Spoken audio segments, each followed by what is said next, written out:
வணக்கம். நான் ஸ்ரீரங்கம் ரவி உங்களோட பேசிகிட்ருக்கேன். இது நவம்பர் மாதத்திற்கான பலன்கள். சிம்மராசி.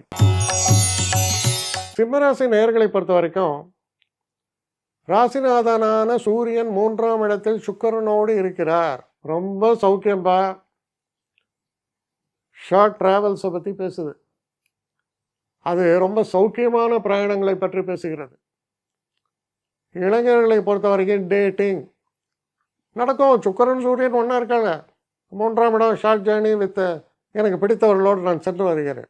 மனதுக்கு சந்தோஷம்தான், எல்லாம் நல்லா தான் இருக்கும். நல்ல இடங்களுக்கெல்லாம் சில நேரங்களில் அதுக்காக ஒரு விஷயமும் இருக்குது. ஆனால் சந்தோஷமாக போயிட்டு வர விஷயங்களும் இருக்குது. பல அற்புதமான இடம் நான் போனேன், ஒரு மைண்டுக்கு ரிலாக்ஸாக இருக்குது. இந்த இடம் போயிட்டு வந்தேன், அந்த இடம் போயிட்டு வந்தேன். எல்லாத்துக்குமான வாய்ப்புகளும் திறந்திருக்கு. இப்போ உங்களுக்கு 8ஆம் இடத்தில் சனி இருக்கும்போது ஒரு நன்மை உண்டு. இல்லைன்னா எனக்கு எங்கேயா வெளிநாட்டில் போனால் நான் பெட்டராக சம்பாதிக்க முடியும். நான் போக முடியுமா? போக முடியும். இதுதான் காலம் அதற்கு. அப்போ போகும்போது நீங்கள் என்ன சந்தோஷமாக போகிறீங்களா? மைண்டில் நிறைய டென்ஷன். நான் அங்கே போகணும், அங்கே செட்டில் ஆகணும், அந்த இடம் பார்க்கணும், அதை பார்க்கணும், இதை பார்க்கணும், அங்கே புதுசாக வேலைக்கு போகிறேன், அந்த கம்பெனி எப்படி இருக்குது, இப்படி பல டென்ஷன். அந்த டென்ஷன் தான் அஷ்டம சனியுடைய வேலை. ஆனால் அதே நேரத்தில் ஒரு நன்மை, ஒரு ப்ரைஸை கொடுக்குறாரு உங்களுக்கு. கொடுத்த அந்த கஷ்டத்தை கொடுக்குறாரு. It's okay.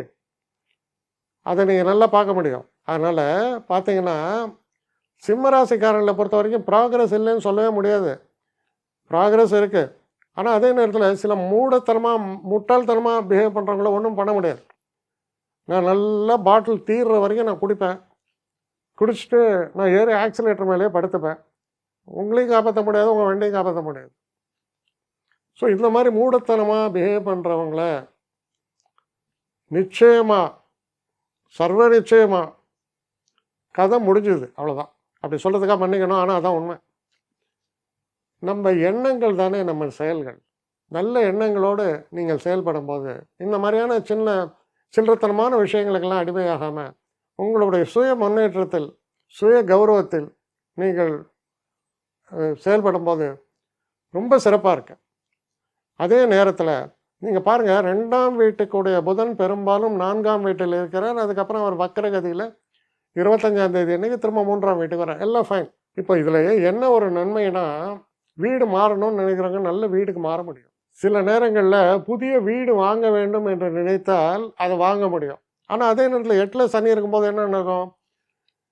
என்னுடைய கெப்பாசிட்டிப்பா, என்னுடைய கெப்பாசிட்டி 70 லட்சம்னு நினைக்கலாம், 80 லட்சம்னு நினைக்கலாம், இல்லை உங்கள் வசதியை பொறுத்து 1 கோடி 1.5 கோடி. ஆனால் நீங்கள் என்ன செய்வீங்க? நீங்கள் நினச்சதை விட 50 to 100% மோர் நீங்கள் ஆப்ட் பண்ணிங்கன்னா, என்னுடைய உதாரணத்துக்கு 70 லட்ச ரூபா வாங்க வேண்டிய ஆள் 1.25 கோடிக்கு ஒன்று ரொம்ப நல்லா இருக்குன்னு வாங்கிட்டீங்க, பிரச்சனையில் மாட்டிப்பீங்க. அதுதான் உங்கள் ட்ராப். ஸோ ஃபைனான்ஷியலி ப்ராப்பராக கால்குலேட் பண்ணி நீங்கள் செயல்படுறது ரொம்ப அவசியம். அப்புறம் அஷ்டம சனி புலம்பக்கூடாது. அதெல்லாம் கரெக்டாக நீங்கள் ஹேண்டில் பண்ணிங்கன்னா நீங்கள் சொல்லுவீங்க, இந்த அஷ்டம சனி பீரியட் தான்ப்பா எனக்கு நிறையா பெனிஃபிட்ஸை கொடுத்ததுன்னு. பாசிபிள். அதனால் சரியான முறையில் செயல்படுங்கள். திருமணம் சம்மந்தப்பட்ட விஷயங்களில் மட்டும் எதையும் உறுதியாக என்னால் கூற முடியாது. ஏன்னா இப்போது திருமணத்துக்கான காலகட்டத்தில் கொஞ்சம் தொல்லைகள் வரலாம் அஷ்டம சனி காலத்தில். ஸோ அது மட்டும் கொஞ்சம் ஜாக்கிரதையாக தான் செயல்படணும். அதே போல் சில நேரங்களில்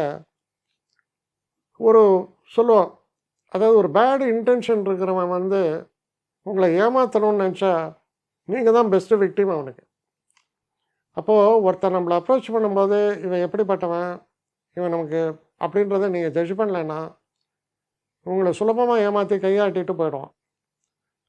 அப்போ இதெல்லாம் முக்கியமாக சொன்னால், இன்றைக்கி சில லிங்கை கிளிக் பண்ணாதேன்றான்.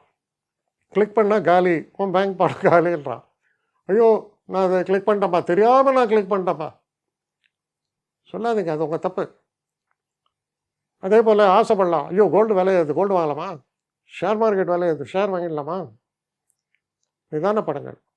இதெல்லாம் தான் ட்ராப். நிதானப்படுங்கள். இதெல்லாம் பண்ணி நீங்கள் பண்ணிங்கன்னா உங்களுக்கு நல்ல வாய்ப்புகள், அதை மட்டும் நீங்கள் பயன்படுத்திக்கலாம். வேண்டாத வாய்ப்புகளை புறம் தள்ளுங்கள். மிக சிறப்பான மாதமாக அமையும். என்னை காண்டாக்ட் பண்ணணும்னு நிறைய பேர் நினைக்கிறீங்க. தயவு செஞ்சு என்னை காண்டாக்ட் பண்ணுறதுக்கு ஒரு மெயில் அனுப்புங்க. srirangamravi1@gmail.com. இது ஸ்க்ரீனில் பார்க்கலாம். இது அப்பியர் ஆகும். இந்த மெயிலுக்கு எனக்கு அனுப்புங்க. எனக்கு நிறைய பேர் அனுப்புகிறீங்க. நான் ஒருத்தன் தான் அதை பார்க்குறேன், செய்கிறேன். ஏன்னா இது வேகமாக செய்யலாம் முடியாது. ஒரு நாளைக்கு ஒரு 3 பேர் பார்ப்போம், 4 பேர் பார்க்குறோம். அதனால் கொஞ்சம் டிலே ஆகுது. கட்டண சேவை தான். இந்த கட்டணத்தை செலுத்திய பின்பும் கிட்டத்தட்ட ஒரு 5-6 நாள் ஆகும். சில பேர் நினைக்கலாம் கட்டணத்தை செலுத்தின உடனே அடுத்த நாளே பார்க்கணுன்ட்டு. அப்படி என்னால் முடியல. கொஞ்சம் பொறுமையும் நிதானமும் தேவையும் இருப்பவர்கள் நிச்சயமாக காண்டாக்ட் பண்ணுங்கள். என்னுடைய பெஸ்ட்டு சர்வீஸு உங்களுக்கு கண்டிப்பாக உண்டு. வணக்கம்.